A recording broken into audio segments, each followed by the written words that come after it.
Hey, I'm Josh, and it's your iFanboy Mini for the day. Mini is the short, tiny version of the longer show iFanboy, which you can get new episodes of every single Saturday at 1 p.m. at revision3.com/iFanboy. I was thinking about something because we interviewed Darwin Cook recently. Maybe you saw it on the weekly show. And he said that there's no books that should take longer than a month to come out. Don't let anybody tell you different, okay? The reason these things don't get done in time is because they don't work on them. Darwin, you make sense.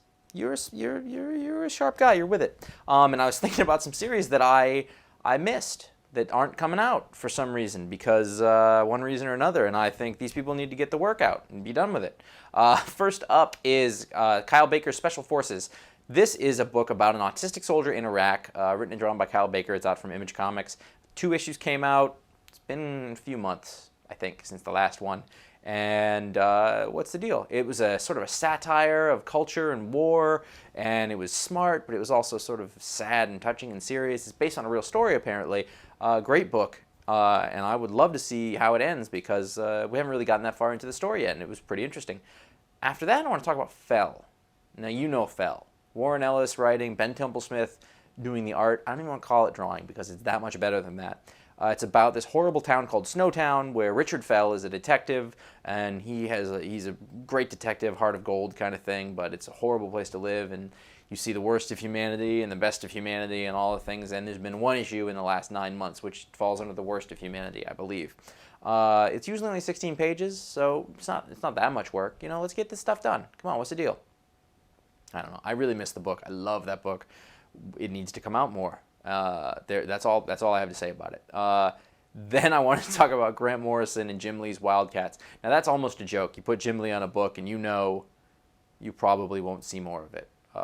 Unless they do that thing where they do this disclaimer where they're like, oh no, we've got 6 issues in the can. You shouldn't have to say that. You shouldn't have to qualify it. You shouldn't have to do any of that. I mean, what the heck? Anyway, this one's apparently Grant Morrison's fault. He took on too much work on his plate, and when 52 happened, he just got too involved with that, and 1 issue came out. And that sucks, because Joe Casey's Wildcats was one of the best series that I remember, and dude, they took his book away. But then this one, and now it's just there's 1 issue and nothing's happened. That's not cool. And then, of course, there was the granddaddy of all books that didn't get finished. Yeah, I'm talking about Damon Lindelof's Ultimate Hulk vs. Wolverine. 2 issues came out. It's been like multiple years now. Dude, seriously. I mean, it's Hulk and Wolverine fighting. You probably knew what the ending was. It's a matter of scripting the pages. I mean, I know that it's not all that important to you and your big TV audience, but, you know, you finished what you started. Come on, man. And people really liked it, and it was the ripping of the Wolverine, and you know, and you just blew it because of your whole other stuff, and that you didn't finish your commitments, Damon, and that we're not cool with that. Anyway, if you want more, you can go to iFanboy.com. You can go over to revision3.com/iFanboy to get more videos and forums and things like that. Thank you very much. We'll see you later.